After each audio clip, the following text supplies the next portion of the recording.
Okay? So in a kingdom, a rock, you sin against a rock, who cares? It's a rock.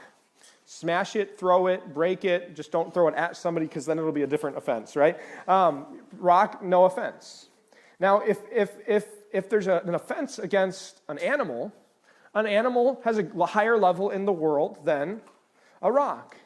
And so if I go beat a horse, all of my animal-loving people in here are going to come at me because they actually love that horse more than they love me. And they're going to just let me have it. I love horses, don't worry, okay?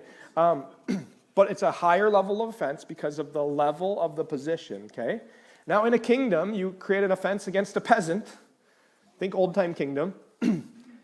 That's greater consequence, hopefully, than an animal, unless the animal's owned by the king, then you're a different situation. Okay?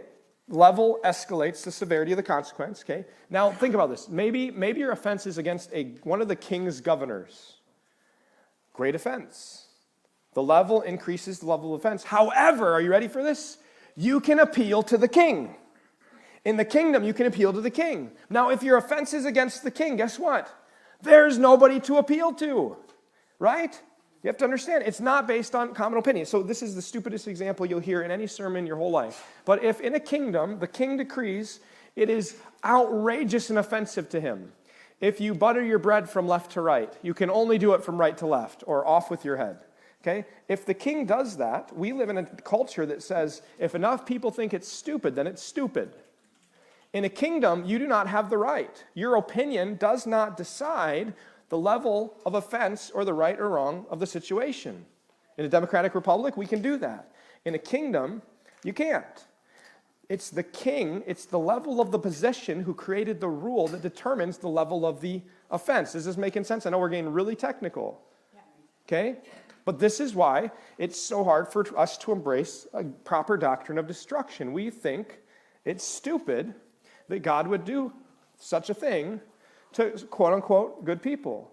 But you have to understand, God is not just a king. He is the ruler. He's the author of life who exists outside of creation.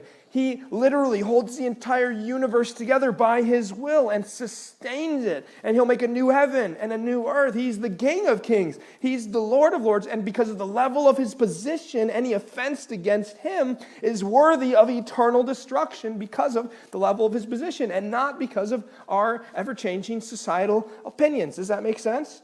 So there's nobody to appeal to. There is nobody above him. He exists outside of time and space. There is nobody. So an offense against him is unforgivable, which is why he sent his son to do the impossible and forgive sin. Amen, family?